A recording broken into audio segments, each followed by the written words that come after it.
Thanks very much, Matt, for a very kind introduction, and the rest of the organising committee. I think I'm delighted to be here to talk to you about it. So I didn't really have much of a brief, but I guess you didn't want to hear about my research. So I'm actually going to give you a little bit of a background about how, as a non-clinician, I became involved in genetics and how involved in skin biology. So as you noticed on some of the slides from Matt, I don't mind wearing flowery shirts and silly hats, and so you'll see a few more of those types of pictures in my talk as well. So the first thing I had to decide in anyone's careers is what to do. So I wasn't going to be a medic, but I was trying to work out what I would like to do. So as through primary school, and I was wondering what should I do. Well, I really like football. Well, everyone likes football. And so this is me at my primary school, winning one of our little trophies, the Stockport Schools Cup, which I was delighted with, and I still have it and I polish it. And this is one of the many awards that Matt has mentioned, you know. In fact, that's 3 I've got now, and that includes one of them. The other thing that we did at primary school, which I was quite keen on, and you'd be surprised about this, was I actually quite liked dancing. I was part of the school's dancing team, and I wasn't bad, but actually I achieved everything in that year. Because I danced in front of the Queen. It was the Queen's Silver Jubilee, and I danced in front of the Queen. So I saw no future in dancing after that. I'd done it all. Matt mentioned briefly about our trip to Vietnam earlier this year, and if I'd seen this guy then, when I was a kid, I might have done this. I really liked the idea of being a mobile goldfish seller. I thought that was a really good career, but I didn't do that in the end. But I suppose early retirement, I maybe I'll pick it up and do that, you know. I thought it was a great job.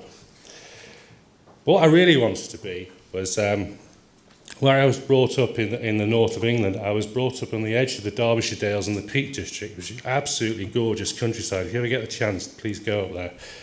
And every summer, I used to work in the local park, a country park, and I just loved it. And I thought, this is what I want to be. I'm going to be a country park ranger. But unfortunately, I didn't mind the poor salary, I didn't mind that, but actually it's incredibly competitive because everybody wants to be a country park ranger. So it was going to take me years and years to try and get in there, so I had to dish that idea. And so I sat down for once and actually had a serious look at myself, and I thought, well, I probably should go to university. And I made the decision to do a degree in genetics. I did it with zoology just in case one of these park ranger vacancies came up, but I'm still waiting for them to come up. Who knows? So I did genetics. Now what I did was I went round, there's only a few universities in the country that did genetics with zoology, and the one I picked was Sheffield University. Had a very good reputation for doing genetics, but what I didn't realise was that the highest level of organism they looked at was the Drosophila. Their real expertise was in bacterial genomics. So to be honest, I was bored stiff, really, doing it, because I really wanted to do human genetics. So anyway, I went to the highest level, for my third-year project, I went to the highest level of organism that they had, which was the fruit fly, Drosophila melanogaster. And my project was a bit weird, really. It involved looking at the mating behaviour between and the courtship dances between two closely related Drosophila species, Melanogaster and Simulans. So I had to look at the different dance behaviours, and then I had to sort of encourage the two different species to mate, and I'd look at the hybrids from these crosses to see how their dance patterns changed, to understand a bit more about the genetic influences in courtship behaviour. So that was highly stimulating. And then to make it even more interesting, the poor old males were then killed, and I had to dissect out some structures which are technically known as terminalia, but they're male structures, so I think you could probably work out what they are. But I was not really interested in doing Drosophila genetics, so that's when I decided I liked genetics, but I was going to look at humans. And I'm not necessarily talking about looking at human courtship behaviour either. So humans is what I was doing. Now, how did I get from doing genetics to working on skin? Well, I was lucky enough to do a PhD at the time when they were trying to identify the two major breast cancer genes, BRCA1 and BRCA2. Now, this was in the days before the human genome was sequenced. This was in the days before we even knew how many genes we had. And we basically try to identify genes using an approach called linkage mapping, which you use highly polymorphic markers to try and work out where disease genes were. And then you had to build very large physical contigs, which hopefully mapped in those regions, and then from those physical contigs extract what you think were coding genes, and then you'd have to sequence those genes using very old-style Sanger sequencing to try and see if that was the disease gene. So it was incredibly laborious. And the only reason why the identification of BRCA1 and BRCA2 was achievable in those days was because of large consortium. So we collaborated together, we shared data all the time. But about that time this was going on, a skin disease was brought to my attention, and this was a skin disease called epidermolytic palmoplantar keratoderma, which is a skin disease where you get thickening on the palms and soles. What was interesting about the disease in this one family, this French family, was that it was co-segregating with a risk of developing breast and ovarian cancer. We knew that keratin 9 mutations were the cause of the skin disease, and so by using the skin disease mutation in keratin 9, we should have been able to map and localize BRCA1 using this strategy, because they actually, and it turns out they map very close to each other on the genome. So this got this idea in my head that maybe studying the skin and the genetics of skin disease might give insight into other conditions, not just beyond that of the skin. And Irene Lee, who I mentioned a couple of times in my talk, was one of my mentors. She mentioned this disease, which I'm still studying now to this day, and it's a condition where you have palmoplantar keratoderma, a bit like the family. Which is the pointer? I don't know. Sorry. So it's a bit like the family with the breast cancer. It was co-segregating with a dominant condition, but this time it was esophageal cancer. So this got me interested in using the skin as a marker to understand disease. And essentially what I became was a gene hunter. There's a few gene hunters in the room. I can see one there, John McGrath. We like gene hunting, don't we, John? Can't beat the buzz of finding that mutation. And so like John, we've discovered a whole number of disease genes. And I haven't just restricted myself to skin disease. I've also got involved in mapping genes for other conditions. With all this gene hunting, a particular focus remained on studying these skin diseases called the palmoplantar keratodermas.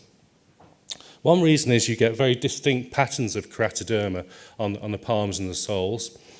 And so they're very phenotypically heterogeneous, but importantly for a gene hunter, they're incredibly genetically heterogeneous. So there's lots of genes that can cause these diseases, and we're still identifying new genes all the time. And this is just one example which we reported at the ESDR this year, which hopefully will be soon to be accepted in the Journal of Investigative Dermatology. And this is a syndrome in which they have keratoderma, but they also have exuberant scalp hair growth. And the gene that's mutated is called FAM83G. So this gene is obviously very important in controlling the hair growth cycle. So continuing this syndromic theme, the syndromes with palmoplantar keratoderma we've been studying provide insight into diseases such as esophageal cancer, cardiomyopathy. But the main breakthrough was from studying a couple of small families in which the skin disease was associated with hearing loss.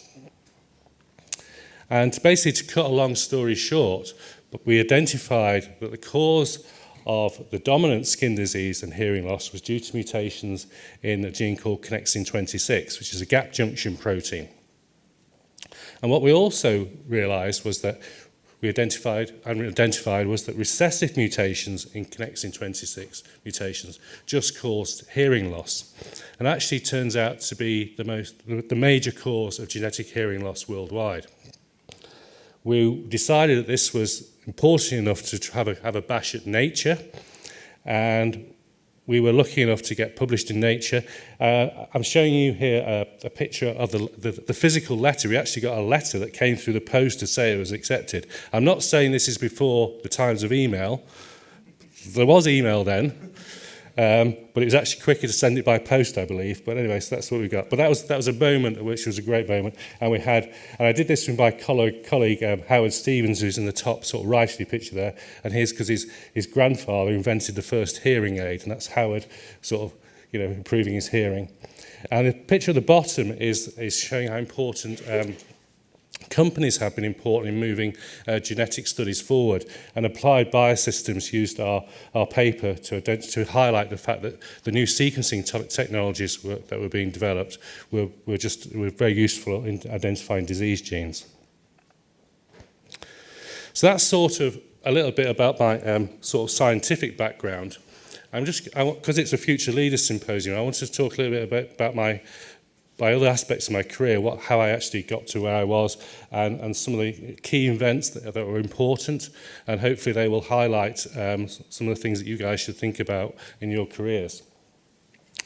So while this paper was being processed in Nature, while it was going out to review, I was asked, well, headhunted is the word, I think, to see if I'd be interested in taking up a new opportunity in the pharmaceutical industry. And this was to use genomics and genetics in drug discovery to try and identify new targets. And it just seemed like a sort of huge opportunity to do this. So I said, look, I'm going to do this, because it was going to introduce me to many things, new technologies, new approaches, and importantly, it's going to teach me about drug discovery. And I thought, well, this is the thing that I want to do. I want to be able to translate genetic discoveries into disease. So I went to the pharmaceutical company. The Nature paper came out, and I was invited to be a speaker at one of the Keystone conferences. And if anyone gets the chance to go to a Keystone conference in the winter, you should go. It's a wonderful experience. And I gave my talk, and I chatted to people, as you do, over coffee. And there's one conversation in particular that stood out, and this is with Steve Shearer. And Steve Shearer is a neuroscience, he's a physician who's focusing on neurology. And if I show you the picture of Steve, you'll realise why. He's so sincere, and he looks so honest, and you think to me, he's got the face of somebody I couldn't disagree with. He just looked, and he was lovely. And he had this conversation with me. He said, I know, David, you're so excited about being in industry and doing all this new drug discovery, but you're still quite young. You've got this opportunity now with this paper in Nature to actually have a go at becoming an academic and building your own research group. And you don't sort of get that really in industry. It's sort of very much a team thing. So he said, give it a go. You can always go back to industry. So I thought, well, how am I going to get back from industry into academia? And again, this is where Irene Lee comes into the picture again. So Irene said to me, she said, David, there is a vacancy coming up as a senior lecturer in our department. Why don't you apply for it? So I interpreted this as she really wants me to go up to her department. So I applied. I arrived for my interview thinking it was just going to be me. And there was a whole room full of people. I thought, oh my goodness, these people could also be employed with this post. But I was so determined to get this position that I just put everything, every ounce of effort into the interview, and hopefully, and finally, they gave me the opportunity to go to get an academic position as a senior lecturer. But of course, this is scary, because now you're on your own. You're the one who's got to sort of get the funding and sort of develop the research programs. Developing the research wasn't as a problem, it was getting the funding. And this is what scared me the most. So it's like a journey into the unknown. And it still feels like I'm in the journey into the unknown. This is actually myself, my wife and daughter in North Wales a couple of months ago, doing zip wiring from the top of a Welsh mountain. It was, as I say, it was a glorious day. I recommend it. But the zip wiring is good fun. But that's what it felt like. I was going into the unknown. So just to summarise a little bit how I got to this point. So I actually started off as a technician, and then I did a PhD, and then I had a very short postdoc, a slightly longer term in industry, and then I became a senior lecturer, and then I was made a professor at 36. So that's my sort of basic career background. Now, people say to get to that level, you can't just stay in the same old place. You've got to move around. You know, you've got to get experiences. You've got to get new insights. And I take that point. You do sometimes. You do need to sometimes move around. And I did have the opportunity to go to take the big leap across the pond to go from Britain to America, to one of the best genetic skin disease labs in the world. And I was very close to going, but I didn't go. I thought I'd stay in London. I had an opportunity also to stay in Britain, but actually move north to Leeds, which is in Yorkshire, and that sounded quite good. And then I realised actually it was the wrong side of the Pennines for me, because I'm from Manchester, so there's no way I could go to Yorkshire. So I didn't do that. So in the end, my journey of academic journeys have been very restricted. And I don't know if anyone's been to the UK, but there's a large motorway that goes round the big city, the big capital called London, and the motorway is called the M25. And starred are the various places that I've been to within this area. So most of the time I've been bang in the middle in London, in Whitechapel, where I still am. One point, actually early stage of my career, I was actually on the edge of the M25. I could see it from my bedroom window. And then for a very brief period of time when I was in industry, I actually moved outside the M25. Only one junction, but I did. I moved outside. So I have moved around a little bit, but not as much as some people have. So the important thing that's been critical in my career in making all these little decisions about whether to what research to do, where to do the research, has been through mentors. And it's very difficult sometimes to find a good mentor who can give you the right advice. And what you don't want is somebody who gives you silly advice. So if you're a one-legged man, you don't really want to go to an arse-kicking competition. What you want is somebody who's going to give you very good advice and sort of telling you, yes, I think you should move to this lab. I think you should stay developing this project, and to motivate and to give you the assistance you require to develop your career. And so, so postdocs, who want to have the opportunity to go and develop their own independent positions should be encouraged. And like Irene Lee, pointed towards those pots of money that can get you going. And that's what's important. So that leads me on to the sort of the important people and mentors that I've had. So this guy was amazing. Unfortunately, he passed away a couple of years ago. This guy had immense guts. From all the CVs that he had for this position as a technician, straight from university, he actually selected me for interview, and I somehow blagged it through the interview.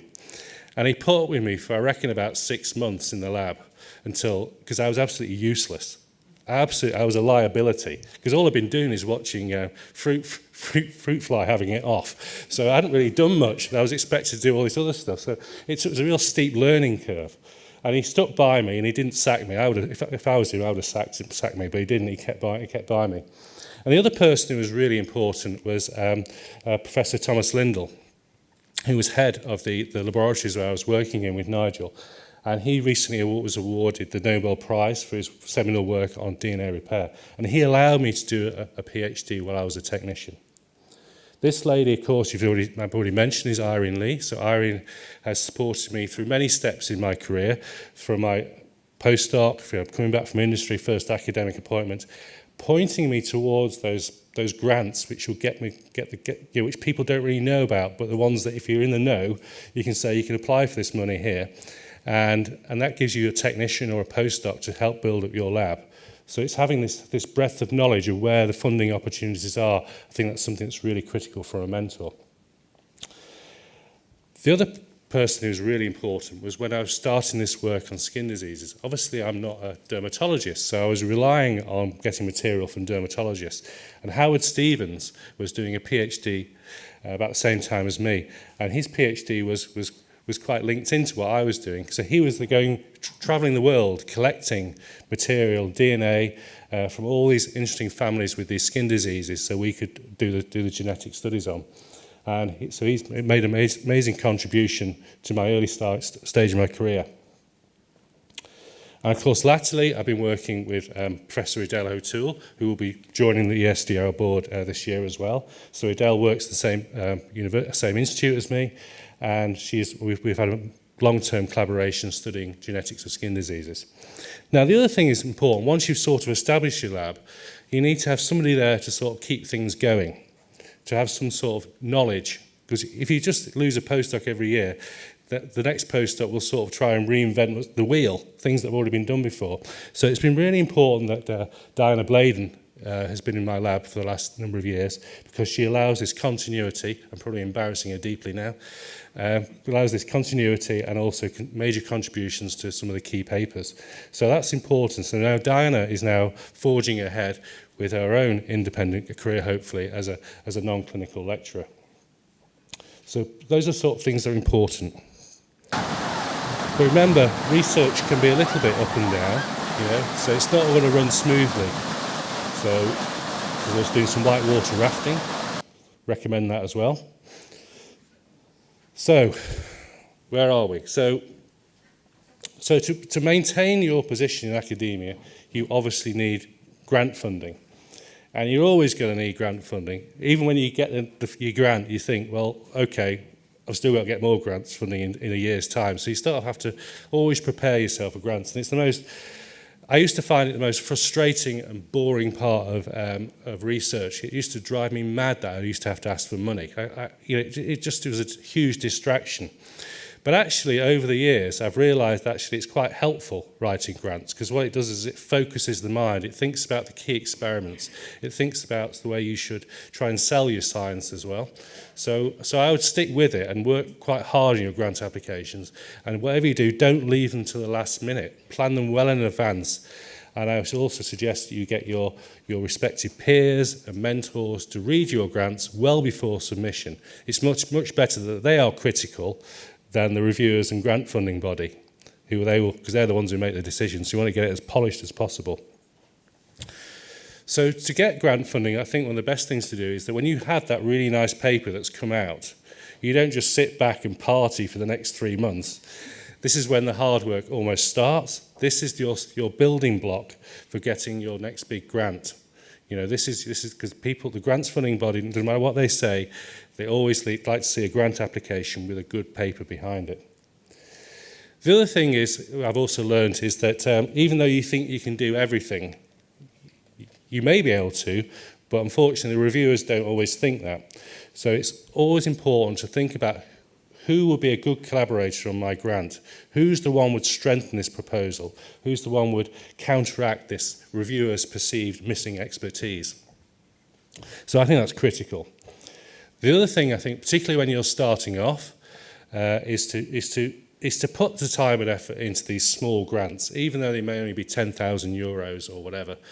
Go for them, because at least it's when you put your CV in with your bigger grant application, at least they can see under that bit where it says grants awarded, you can actually put something in there.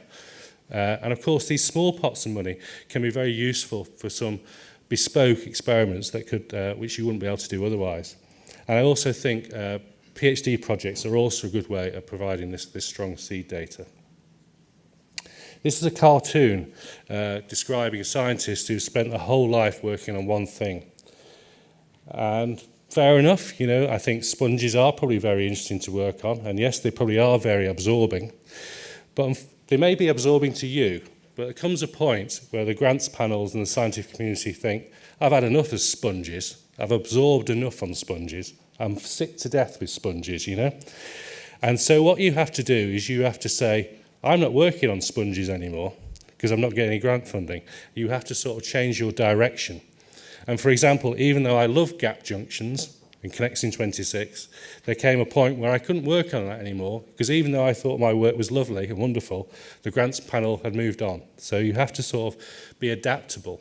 So I think I wouldn't say have too diverse a portfolio of research projects, but I have a couple of things going on, just in case the grants panel doesn't find one absorbing enough. And you've got to have thick skin.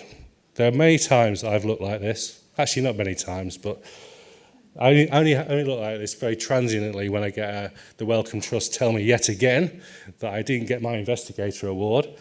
And I go, okay. So that's very transient. And then I move on. And I think about the positive things, And I think about, I love being in academia because you travel. You know, this left-hand picture is there's me with my first ever postdoc, Wei Li, who's in the back of the room there, and in Kyoto. That was the IID in Kyoto. We had a great time there. The picture on the right is with some of my group at the Munich meeting last year at the ESDR, and that was great fun. But the other thing that's really cool is that you do a lot of other work outside. You do a lot of work with patient support groups. You do a lot of work with charities. And occasionally this work is rewarded. So this is me with Harry Redknapp, which probably 99.9% of the audience has never heard of. But John McGrath's nodding at me because he knows who Harry Redknapp is. Harry Redknapp is one of the greatest football managers beside that of Alex Ferguson. So I played golf with him, and that was great fun. So there are perks to being an academic. And I think really this is my slide that I had to produce to when I was giving a talk at my Blizzard Institute, my institute, to inspire them. And I said, you've always got to think positive and be positive. And that was my take-home message. So always think about that. Whenever you get that horrible rejection letter, don't just moan about it for 10 minutes and then move on. Got another slide coming. So to summarise that part of my talk is that really it's about it's taking opportunities, you know, and they may not seem right to some people, but if you feel that that's the right opportunity, then do it. So if you don't want to go to America or Japan or UK or Russia or whatever, don't go, even though if you stay where you want to stay. Important thing is, which is what's highlighted with this meeting, is networking is really critical. This is what's good about it. Get to know people, get to know the people in your research community. And that's obviously achieved by going to scientific meetings. And it's really important to have collaborators and mentors. And the ESDR for me, I've been coming here since probably 1998. And I've had many collaborators and mentors through that thing. Now, Matt wanted to talk to you a little bit about the ESDR and its vision. And we've been, as a board, we've been thinking more about what the ESDR is about. And we have this vision, which took us hours and hours to come up with, which is skin, health, science. Yeah. That's what we came up with, and I think that really summarises what the ESDR is about. And we have a mission statement as well. So we're getting very corporate here. And we want to be the best skin science forum on the planet. Now, some people want it to say in the universe, but I said that's maybe a little too ambitious. Planet is maybe a little bit more realistic, though I'm sure we'll have some competition from the other societies as well. But this is our mission statement. You can't have it. And we also think about the values that what the ESDR is about. So we want to be inclusive. We want to bring everybody in. We want to encourage and develop the new leaders in the field of dermatology. And of course, we want to promote excellence, not just in terms of science, but in terms of education as well, and engagement with the public. And of course, we want to be innovative as well. So this is what we think why the ESDR exists. Now, of course, everyone thinks it's just so we can all present our nice scientific stories, and that's partly it.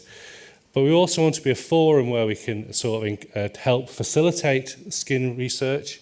We want to bring together people who've got new ideas about how dermatology research can be shaped into the future. It's really important that we develop education, and that's why we have these things like the future leaders, but we're also thinking about other ways of developing this. So this is what the ESDR is about. Now, the board have been doing some experiments over the last 2 years. So we've not actually been sort of donning white lab coats and firing up Bunsen burners and doing Western blotting. The experiments we're thinking about are more conceptual and practical. So one thing we're developing is with a foundation that's been developed, which is funded by investments and awards from the industry. And the idea is we're going to use this as a way of providing grants for trainees, both non-clinical and clinical, and to allow them to become independent. And this will encourage travel. So I'm not talking about travel to a package tour in Hawaii. That's for the IID organising committee to do those types of things. But it's to encourage them to go to travel, to meet, go to other labs, and to help forge these collaborations. So that's something that's work in progress, but I think we're pretty close to launching this, maybe. The other thing is to think more about the education. Of course, everyone's messing around on their phones. Probably most of you are doing it during this talk as well. So a lot of education and things we find out is online. So we're trying to think about how we can provide, education and formats that will engage interactive research within our dermatological community. So we're developing things like that. Of course, we're all thinking about leadership, future, and helping to mentor for the future leaders, and to help allow those individuals to develop. And the other thing is we're always looking at ways of trying to improve the scientific meetings, try and think how we can get the most out of it. And so we've been trying a couple of new things this year, which hopefully I'll get some feedback from and see how those develop. So we're always thinking about ways of educating. And we're also thinking about the structure. So very much the ESDR has the old sort of model where you have sort of a president, and then you have an executive committee, then you have a board, and then you have the rest of the members. And so we're actually thinking about how we can change that model a little bit. And so we have sort of more levels of interaction to allow the ESDR to develop in a more positive and forward-thinking manner. So stay positive, that's what I'm saying, and enjoy the ESDR and the Skin Science Ride. And I'd like to just thank the group who have helped me throughout the, currently and throughout the years, and the funding agencies. And I'm just looking at these slides, so really I've got too many blokes in my group, too many blokes. Two. Anyway, I'll leave it at that. Thanks very much.